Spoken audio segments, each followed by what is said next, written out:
లగచర్ల గిరిజన రైతాంగ పోరాటానికి మద్దతుగా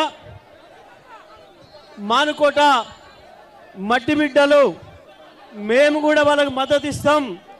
తెలంగాణ ఏమనుకుంటుందో, తెలంగాణ గిరిజన రైతాంగం ఏమనుకుంటుందో రేవంత్ రెడ్డికి వినపడేటట్లుగా మరొకసారి మేము కూడా గర్జించడానికి సిద్ధంగా ఉన్నాం.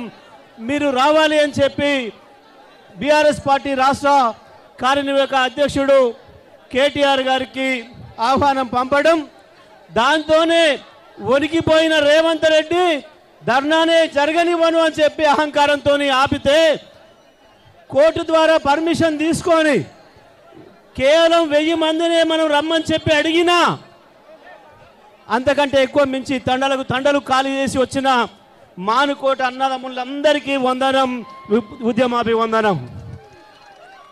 ఏం జరిగింది ఇవాళ లగచర్లలో?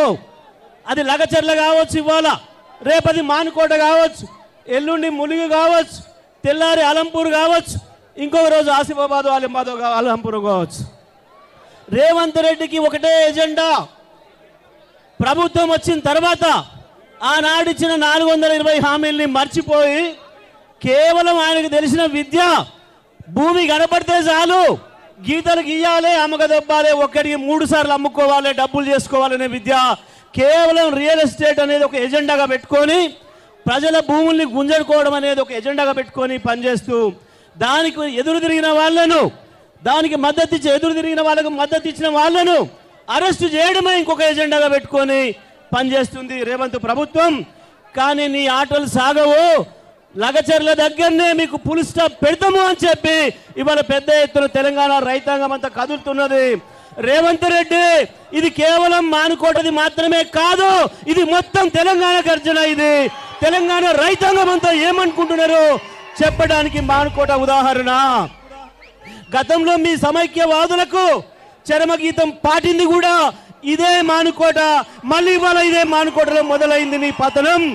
నువ్వు ఏ పోలీసులు పెట్టినా, ఏ పారామిలిటరీ తెచ్చినా, ఏ మిలిటరీని తెచ్చినా ఆపలేవు. మానుకోట తిరుగుబాటే తెలంగాణ మొత్తం తిరుగుబాటు అవుతుంది. ఇవాళ లగచర్ల అక్క చెల్లెళ్ళకి, లగచర్ల రైతులకు, లగచర్ల గిరిజన సోదరులకు ఇంత పెద్ద ఎత్తున మద్దతు ఇవ్వడానికి వచ్చిన మానుకోట బిడ్డలందరికీ మరొకసారి పాదవందనం చేస్తూ సెలవు. జై తెలంగాణ.